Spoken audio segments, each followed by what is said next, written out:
Yuk, balik lagi. Ini kita hari ini ngobrol sama orang yang punya profesi sebagai peneliti. Ini teman gue juga, kenal dari tahun 2006 ya? 2006 di sastra Jawa. sastra Jawa. Yuk.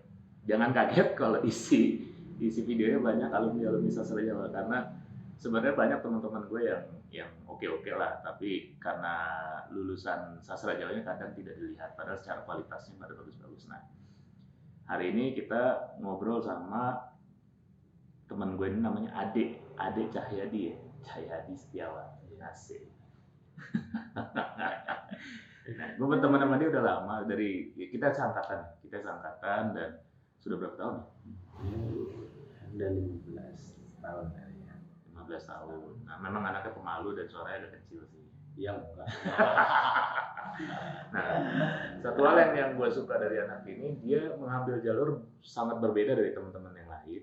Kalau yang lain itu lulus kuliah, bekerja di perusahaan dan segala macam, kalau dia enggak. Dia ini pekerjaan sebagai periset. Nah ini yang mau gue tanyain sama lo nih. Dek, kenapa lu, yang lain kan anak-anak kerja lulus langsung Banyak perusahaan di apa, media ya. media ataupun di perusahaan apa, bahkan ada yang coba jadi PNS. Kenapa lo maunya jadi peneliti atau periset lah? Waduh, ceritanya panjang sih sebenarnya.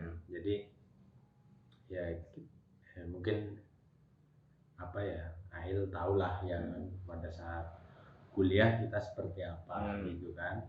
Kuliah kita apa, kalau saya pribadi kan banyak aktif di KMSC kan, himpunan mahasiswa, terus di luar organ eksternal juga ada gitu kan.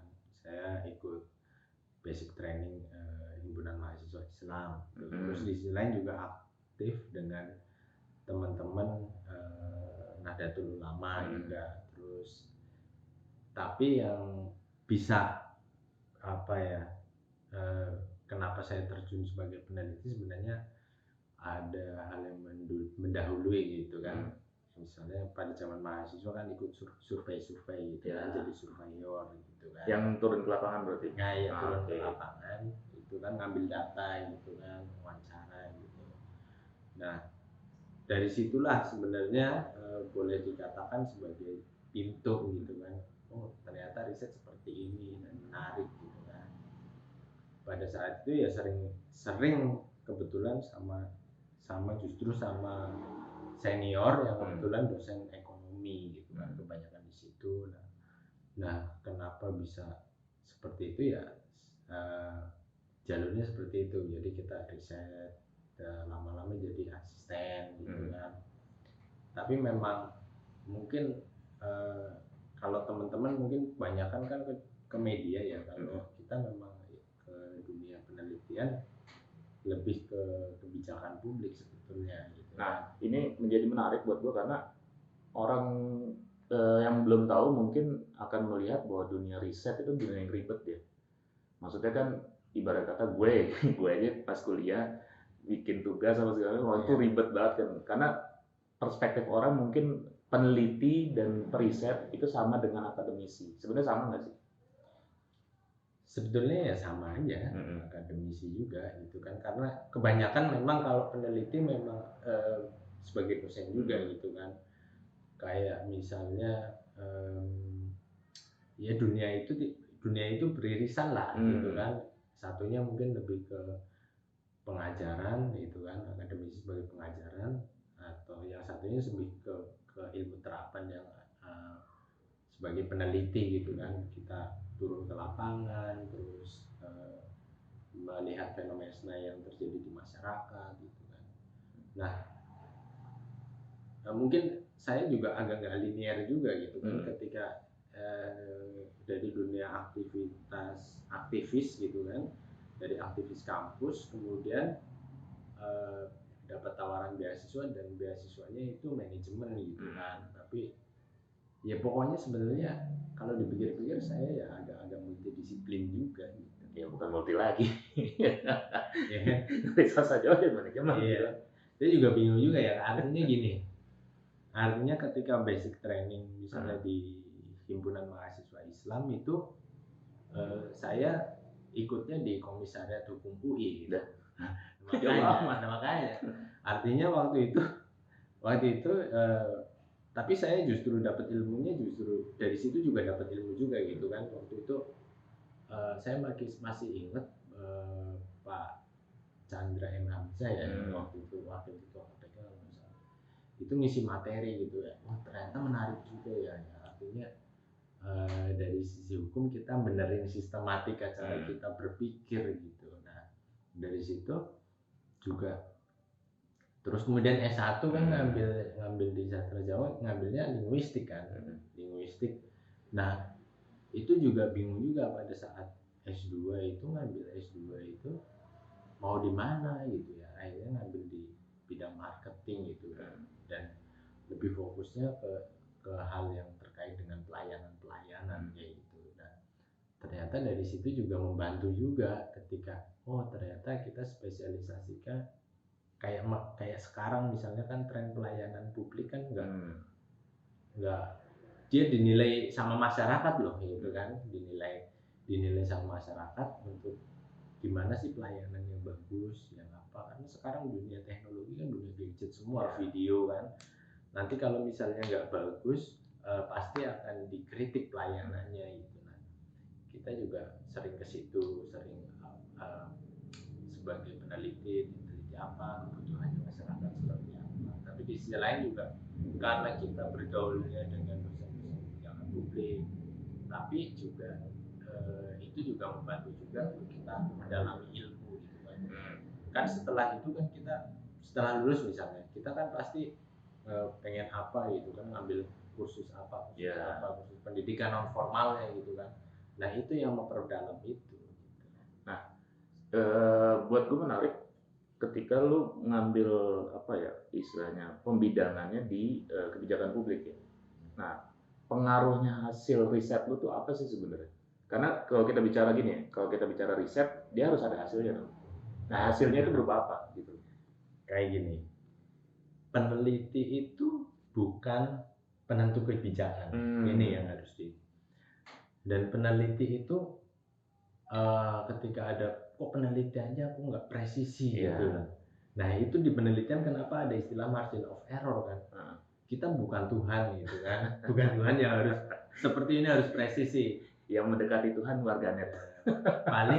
paling kita ya mendekati aja gitu kan, mendekati fenomena yang ada. Nah dari situ hasilnya apa? Kita berupa rekomendasi kebijakan yang bagus apa gitu. Tapi lagi-lagi penentu kebijakannya adalah tentu ya klien kita kan mau diapakan gitu. Nah tapi setidaknya ya beberapa daerah atau beberapa lembaga juga alhamdulillah misalnya menggunakan rekomendasi itu dengan bagus gitu. Artinya diterapkan gitu kan. Nah itu kayak kepuasan kita tersendiri gitu lah, yang nggak bisa diukur dengan apapun gitu kan. Artinya ternyata ini juga bermanfaat untuk masyarakat gitu. Nah seperti itu sih.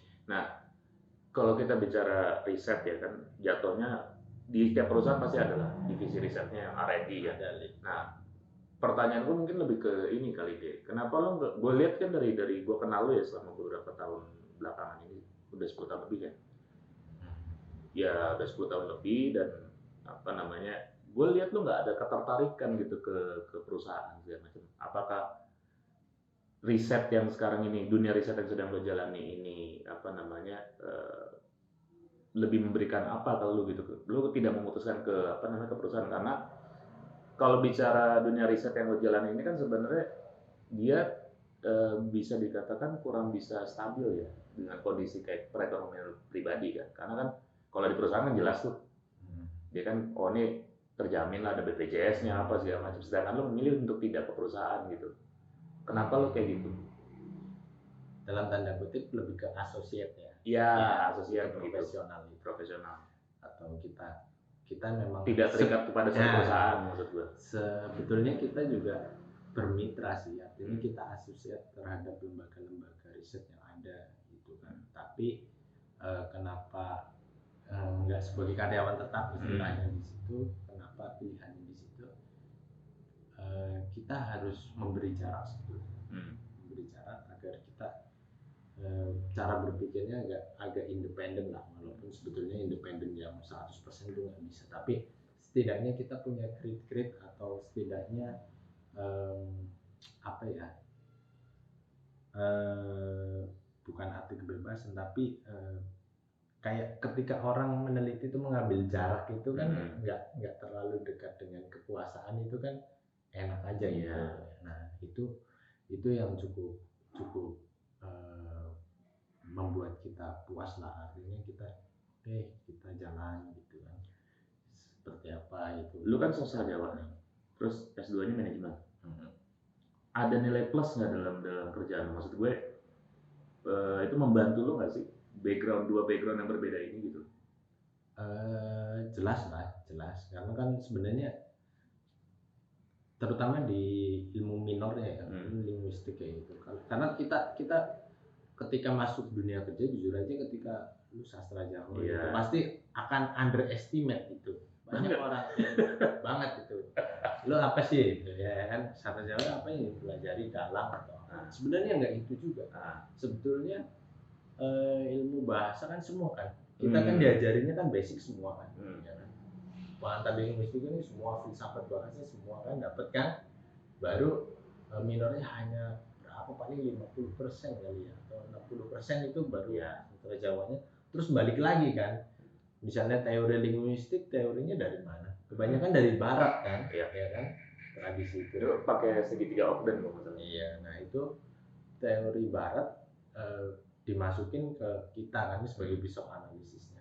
Sebetulnya sama aja gitu. Artinya itu akan jadi pijakan. Makanya saya bingung juga waktu S2 itu kita mau ngambil apa ya, mau ngambil SDM atau apa, tapi saya tarik yang istilahnya agak linear gitu kan, agak linear ya ke marketing lah. Marketing juga kan banyak kan, misalnya customer service atau apa itu kan, dalam lingkupnya terkait dengan pelayanan atau marketing terhadap marketing komunikasi dan lain-lain sebagainya, atau kita mengkritik produk gitu kan. Nah dari situ jelas kan, ternyata ada risetnya nih yang terkait dengan kebijakan publik gitu kan, pelayanan. Setidaknya saya berusaha dalam riset itu menjembatani antara generasi saya pengennya seperti apa sih gitu kan, pelayanan publik yang ada. Di sisi lain kan pemangku kebijakan kan generasi atas yang masih pengennya kayak gini. Tapi kita sebagai jembatan aja, penelitian aja sebagai jembatan bahwa ada kayak gini, ada keinginan seperti ini. Kayak contoh kasus lah yang sekarang lagi viral itu kan, terkait dengan kenapa kok pemerintah lebih menggunakan influencer gitu kan,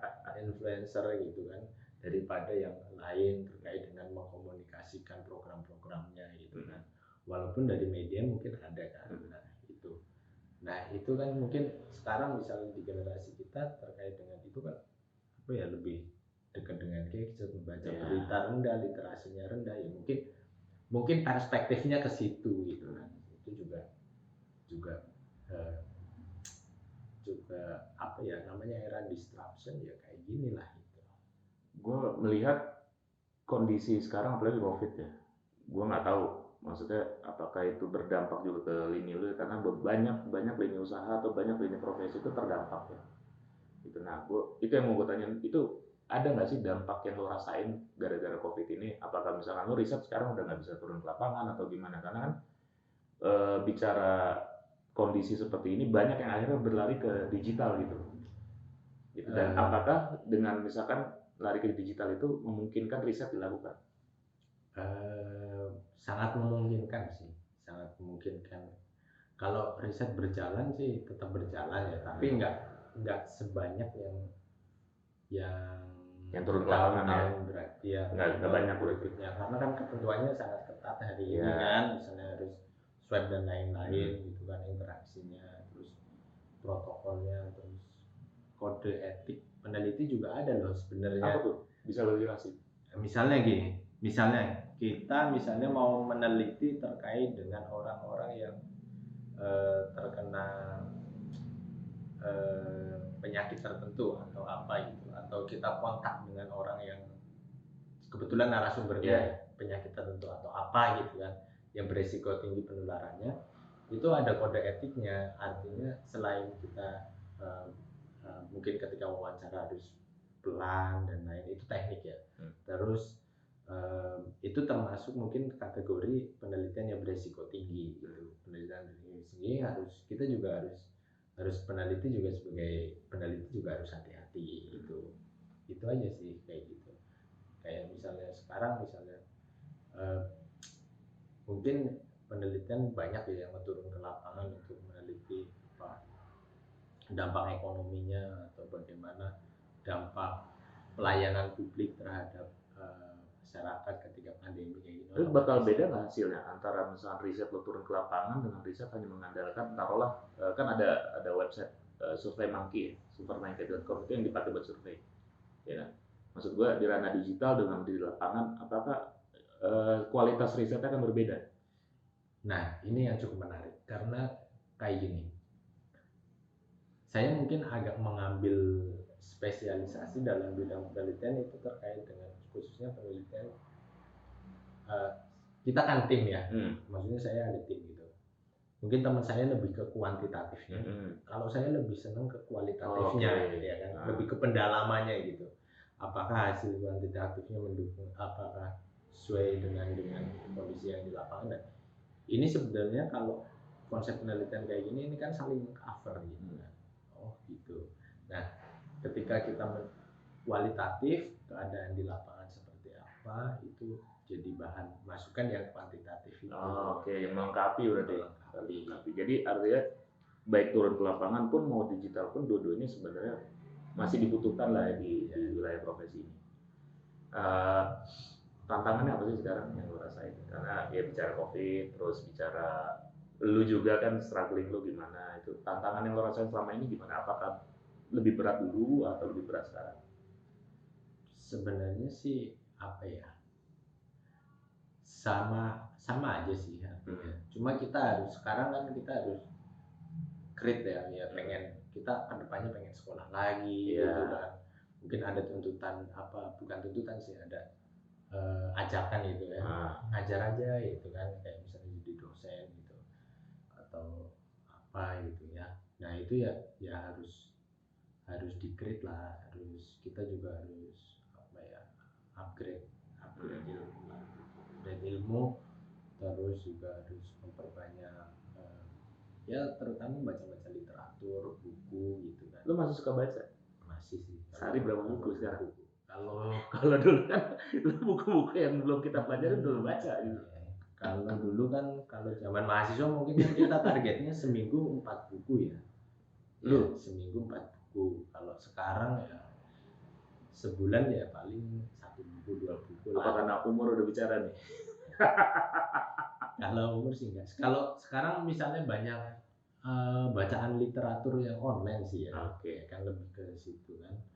Lebih banyak. Karena gue berasa loh deh, sekarang gue baca buku tuh nggak bisa lama gitu. Mungkin mata ngantuk. Iya bener sih. Kalau saya pribadi sih sekarang lebih ke jurnal-jurnal sih. Baca jurnal. Kayak gini sih. Saya berpikirnya gini. Ada penelitian mungkin yang meneliti orang asing gitu ya. Tapi itu hasil kebijakan dari negara kita gitu. Contoh SD Impress. Oke. Iya kan? Yang dapat Nobel siapa? Wah, nggak tahu gue. Nah, itu dari luar negeri kan. Serius? Iya. Itu kebijakannya kita misalnya pasti kan dari Indonesia kan yang grade itu kan kebijakan itu. Nah, kebijakan SD Impress ini diteliti. Nah, setelah diteliti orangnya yang meneliti dapat Nobel. Nah, terus contoh kedua ya. Contoh kedua, Nobel yang kedua tuh yang kebijakannya dari Indonesia tuh ini. Contoh,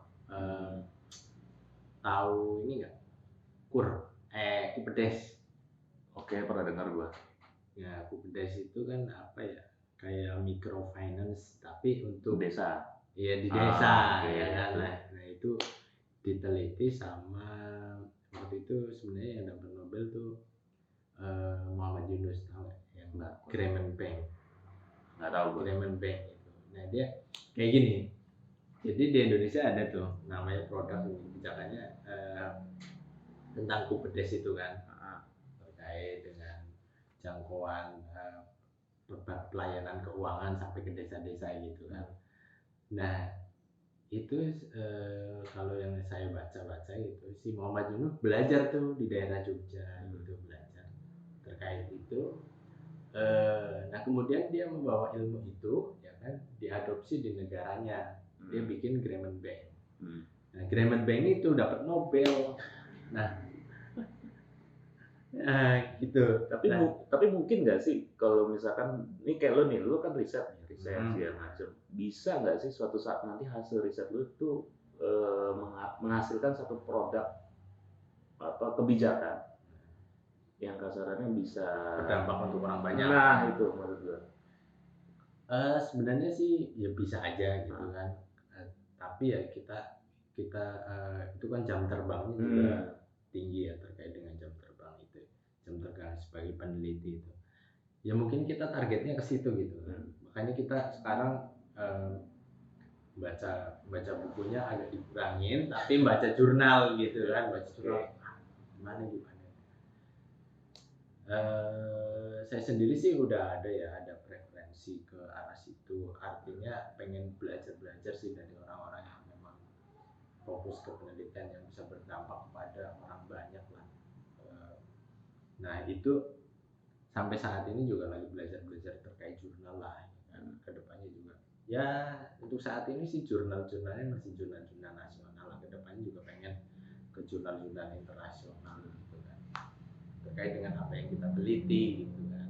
Nah tapi kayak gini seiring sekarang malah justru saya sendiri lebih senang ke penelitian saat ini ya, maksudnya untuk yang dimasukkan ke jurnal malah terkait dengan keuangan mikro gitu. Nah mikro itu kan kreatif, wilayah riset kan banyak ya. Nah lu kan masuk dari kebijakan publik tuh ya. Kenapa lu masuknya dari situ dulu? Apa yang menarik, maksudnya lu ada tujuan tertentu nggak sih kenapa lu gue mau riset kebijakan publik nih, karena menurut gue banyak kebijakan publik yang harus diperbaiki misalnya. Kayak gini kan sebetulnya sih nggak diperbaiki juga ya, maksudnya disesuaikan dengan kondisi dan situasi saat ini gitu kan. Artinya gini, mungkin pada saat zamannya itu kebijakan itu bagus gitu ya.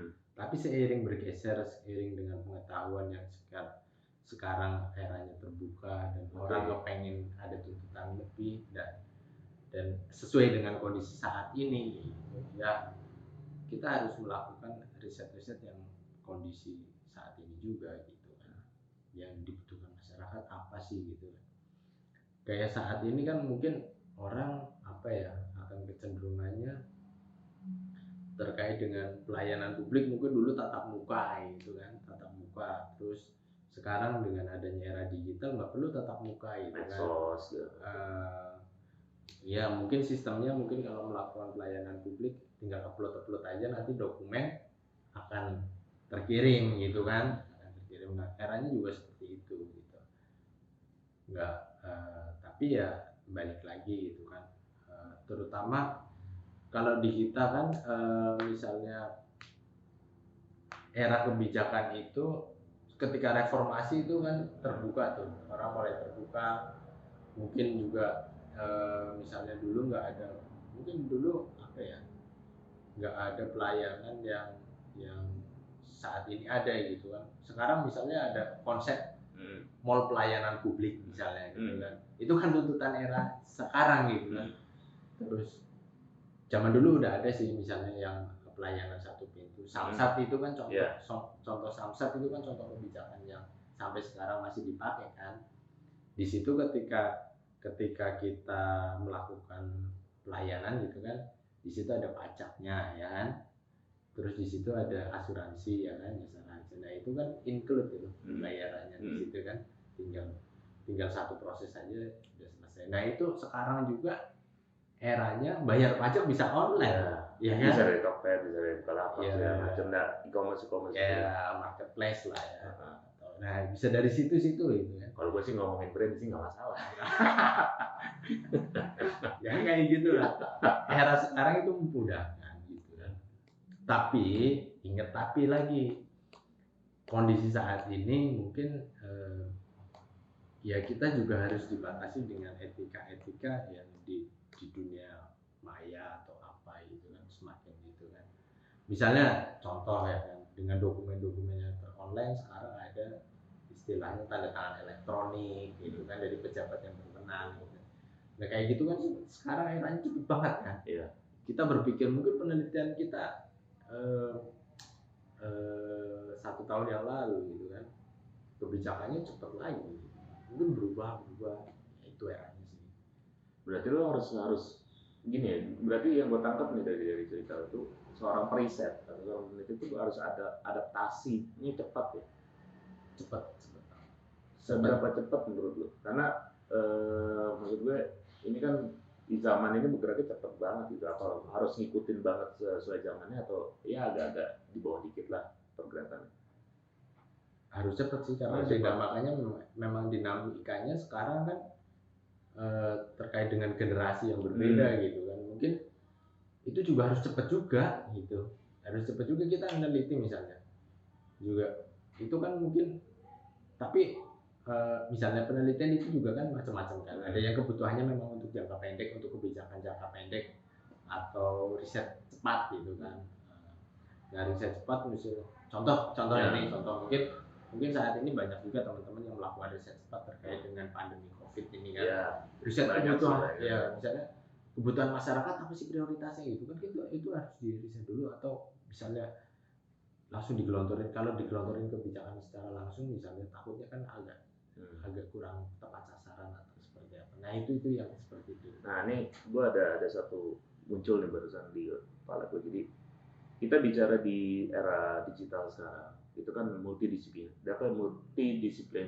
gitu. Jadi kayak kita bicara budaya itu sekarang juga kaitannya sama teknologi, sama apa sih macam. Ekonomi juga bisa dikaitkan dengan budaya segala macam. Dengan wilayah profesi yang seperti ini sekarang, artinya kan ini bukan satu wilayah ilmu sendiri tertentu aja gitu. Artinya kan semuanya bisa menjadi periset. Bisa saja asal ada basicnya gitu kan. Asal memenuhi kaidah ilmiah dan lain-lain bisa sebagai riset. Tapi kan kita balik lagi kan ada kita terjun ke dunia riset ya kan. Itu kan bukan proses yang singkat gitu kan. Ada proses pembelajaran dan pematangannya istilahnya gitu kan, pematangannya ke arah situ. Mungkin kecepatan saya dengan yang mungkin tingkat profesor atau apa yang lebih senior gitu kan, mungkin agak lebih cepat beliau atau mereka gitu kan. Karena kan gini, seiring jam terbangnya tinggi itu kita bisa tahu menentukan ini sebaiknya seperti ini gitu, rekomendasinya seperti ini dari hasil lapangan temuan-temuan lapangan gitu kan. Jadi mungkin kayak gini, ada pepatah bijak juga, bukan pepatah sih, aku pernah bukan saya sendiri pernah menemukan sebuah tulisan gitu kan. Terkadang orang meremehkan gitu, cuma kayak gitu doang kita bayarnya mahal, cuma gitu doang kita bayarnya cuma itu. Tapi untuk bisa melakukan proses seperti itu kan seharusnya yang dihargai orang itu ya proses panjangnya gitu kan. Masa kayak gini, makanya misalnya kalau misalnya di dunia riset itu ada ketentuannya gitu kan. Layaknya orangnya ini tarifnya berapa, berdasarkan satu pendidikan, kedua pengalaman gitu kan, atau terbalik juga gitu kan, ada pengalamannya berapa tahun gitu kan, ada ketentuannya, ada kriterianya gitu. Kalau menurut lo hasil riset yang baik itu kayak gimana? Maksudnya hasil risetnya itu apakah dia harus memberikan satu kesimpulan, hanya kesimpulan saja, atau sampai memberikan beberapa rekomendasi strategis? Kalau menurut saya sih ya rekomendasi strategis. Dan kalau mungkin kepuasan bagi periset atau peneliti adalah kebijakan itu dipakai. Nah, ya itu kepuasan yang tidak bisa diukur dengan apapun gitu kan. Oke, kayak gini. Berarti harus memiliki impact lah ya, simple. Ya kalau dipakai kebijakan yang dipakai, harapannya kan impact-nya ada kan gitu kan. Nah itu. Nah lo ngelihat dunia profesi periset ini gimana ke depannya? Kalau ke depan sih ya saya kira masih prospektif. Dan wilayah apa yang kira-kira perlu digarap sama periset ini? Kayak gini ya. Kalau sekarang mungkin banyak penelitian yang lebih aplikatif gitu. Kalau dalam dunia riset lebih aplikatif, artinya gini. Artinya yang sebisa mungkin dapat diaplikasikan dengan cepat, khususnya di swasta ini gitu kan. Kayak misalnya sebetulnya penelitian itu kan banyak kan, tapi bagaimana bisa diaplikasikan, terus industri mau menerima gitu kan. Kayak contoh deh misalnya mobil listrik kan sekarang mulai itu kan, sebetulnya penelitiannya kan panjang juga, dan di Indonesia mungkin ada expertnya lah yang kira-kira, tapi ketika kebijakannya mendukung juga untuk misalnya produksi dalam negeri gitu kan, nah kenapa tidak gitu. Nah ini satu lagi nih. Ini gue sebenarnya agak lucu sebenarnya. Ini karena teman ya. Lu itu dari riset terus oke lah lo manajemen. Gue terus sekarang ngajar ekonomi Islam. Itu hubungannya gimana? Sastra Jawa, manajemen, ekonomi Islam. Nah, gini, kalau yang ekonomi Islam ini sebetulnya juga proses yang cukup lama juga ya. Artinya sempat lah bantuin, kalau kita di organisasi bantuin senior gitu kan, terkait dengan isu ekonomi Islam lah, khususnya literasi keuangan gitu kan. Nah, itu waktu itu pernah masuk di organisasi gitu kan, di organisasi pemuda gitu kan. Nah, untuk membantuin terkait dengan ini, dengan keuangan syariah, maksudnya ekonomi Islam. Lu kan akhirnya tarik garisnya tuh jauh banget dari disiplin lo gitu. Menurut gue dari basic disiplin lo jauh segala macam. Dan ada adaptasi lagi nggak sih lo dengan itu? Enggak sih, karena kan sebenarnya ngajarnya ilmu umum. Ilmunya ilmu yang umum gitu kan, manajemen pemasarannya gitu kan. Kan ada di situ di tiap mata kuliah kan, di tiap mata kuliah ada situ lah. Ya kan. Penekannya saya terus terang ya aku nggak berani yang ngambil istilah banget lah ya. Kita tahu lah maksudnya ngambil demarkasinya gitu kan, garis demarkasi, pembatas. Jadi garis demarkasi maksudnya pembatas. Membatasi, kita tahu lah, kita nggak misalnya ya, gitu kan. Paling ya irisannya misalnya terkait dengan pelayanan publik, terkait dengan microfinance. Yang masih nempel sama basic lo ya. Nempel terkait dengan mungkin ekonomi ya. Saya lebih senangnya kayak ekonomi kreatif kan, yang terkait dengan budaya gitu kan. Gimana sih gitu kan. Perspektif ekonomi Islam dengan kondisi yang maksudnya perspektif sekarang ini kan gue lihat orang kayak mulai ada kesadaran bahwa oke, sekarang gue mau pakainya bank syariah misalnya. Nah menurut lo itu kenapa masyarakat sekarang sudah mulai ada pilihan baru dengan ekonomi Islam ini atau perbankan Islam syariah itu? Sebenarnya sih kalau dilihat dari itunya ya, sebenarnya pasarnya dari keuangan syariah itu kan hanya dari dulu hanya 5% sampai 8% gitu kan.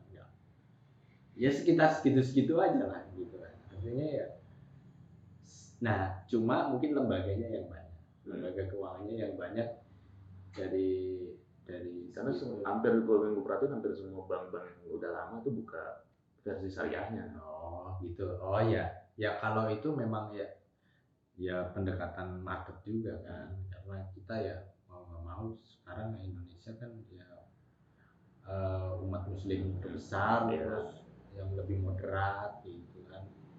Tapi sebenarnya kalau bank syariah itu sebenarnya beberapa bank memang membuat namanya unit usaha syariahnya adalah gitu kan, ada unit usaha syariahnya. Nah, beberapa bank memang mungkin memisahkan ya, jadi anak perusahaan gitu kan, jadi bank syariah. Tapi fenomena itu memang kita nggak pungkirin gitu kan, maksudnya generasi muda lah ya, dalam tanda kutip fenomena hijrah lah ya. Tapi gini ya, anak muda sekarang kan senang membanding-bandingkan ya gitu. Misalnya contoh di bank konvensional itu kan sistemnya kalau denda biasanya kan masuk ke neraca pemasukan gitu kan, sebagai mungkin pemilik gitu kan, milik dari bank itu. Tapi kalau misalnya di bank syariah itu denda itu digunakan sebagai dana kebajikan gitu. Tahu nggak? Nah, dana kebajikan itu tidak boleh dimasukkan sebagai modal, tapi harus dibuang biasanya dalam bentuk manfaatnya untuk CSR dan lain-lain gitu kan, untuk bangun rumah yatim piatu atau apa. Nah, itu kayak gitu.